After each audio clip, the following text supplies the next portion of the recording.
I was 16 years old. I was in the library. I was trying to picture myself 20, 30 years down the road. I saw somebody who's professionally established, financially secure, but the image didn't really excite me at all. So I made myself think very, very hard.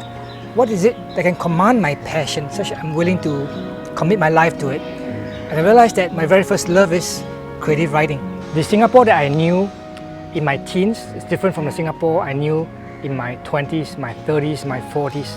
So there are actually many stories that are untold. Right now I'm very excited because I've got a new book coming up. It's called Let's Give It Up for Gimme Lao. Gimme Lao is the main protagonist.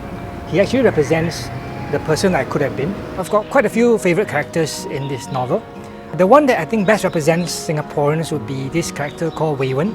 She's married to Gimme Lao. She just doesn't feel safe in life. And I think a lot of Singaporeans can relate to. We live in a very fast-paced society, and I was told that if we stop working, there's no safety net. You can't fall back on unemployment benefits and all that. So you have to keep working, keep working. Wei Wen was rather insecure until the point whereby she ran a bubble tea chain. I wanted to explore the theme of organised religion. When you look at a person's faith, it can be a very beautiful thing. But when it becomes an organised religion, where there's a hierarchy of power, where there's money involved, oftentimes it brings out the worst in people. Mary Lau allowed me to explore this theme in the novel. My favourite character has to be Mary Lau. She was in her 20s when Singapore became independent, so she belongs to the pioneer generation. And I think she represents the best of the pioneer generation because she has that determination, she has the guts, she has the willpower to go for what she wants.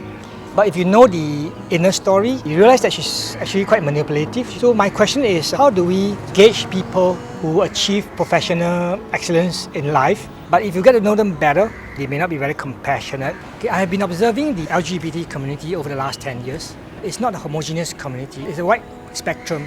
There are those at one end who are very happy to be given just a little space to have their inner circle, and yet they are quite okay with being invisible at work or even back in the family. But on the other hand, I do know people who are on the other end of the spectrum. I actually use this character called Hashim in my book.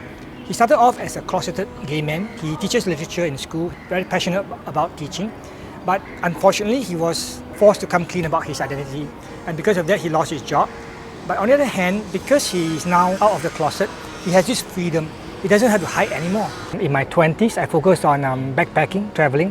When you are traveling alone, overseas, over weeks and months, it is just you, yourself, your experiences and your thoughts. And you have all the solitude you need to process all these experiences, condense them into crystals of memory or wisdom, if you may say.